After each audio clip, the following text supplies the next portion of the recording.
us in this week's segment of Wellness Wednesday. It's National Immunization Awareness Month, a time to raise awareness about why vaccines are important for people of all ages, especially our youngest Mississippians. And joining us live to tell us about getting them is Dr. Amber Gouge with Children's Clinic here in Tupelo. How are you, Dr. Gouge? We're good. We're good. Okay, you are a pediatrician. So tell us the importance of immunizations, especially for our little ones. Our littlest are certainly our most vulnerable people, our most vulnerable patient population.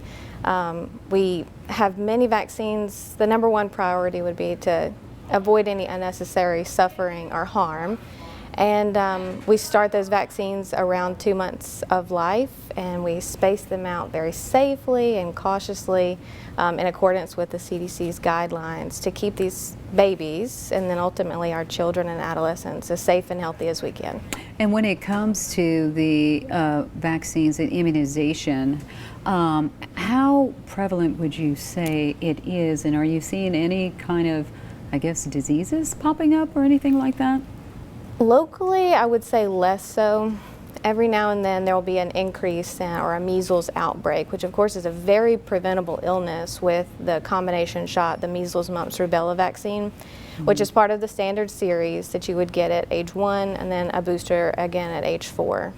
But in certain populations, the vaccination rate is lower than is ideal, and then these outbreaks can happen. So that's one really good example.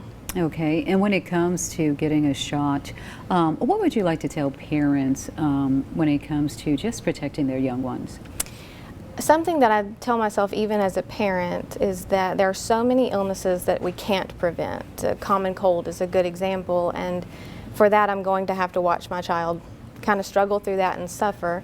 And then there's so many others that we do have vaccines that are very efficacious to avoid, again, suffering and potential hospitalizations. And if I had forewent one of those vaccines and then my child were to become ill with that illness, sort of the guilt that I might experience as a parent, because we are making their medical decisions for them. And so as a parent, and then of course as a pediatrician, I strongly support vaccines. And of course parents doing their research and asking any questions they have about the outcomes or side effects, anything that they're concerned with.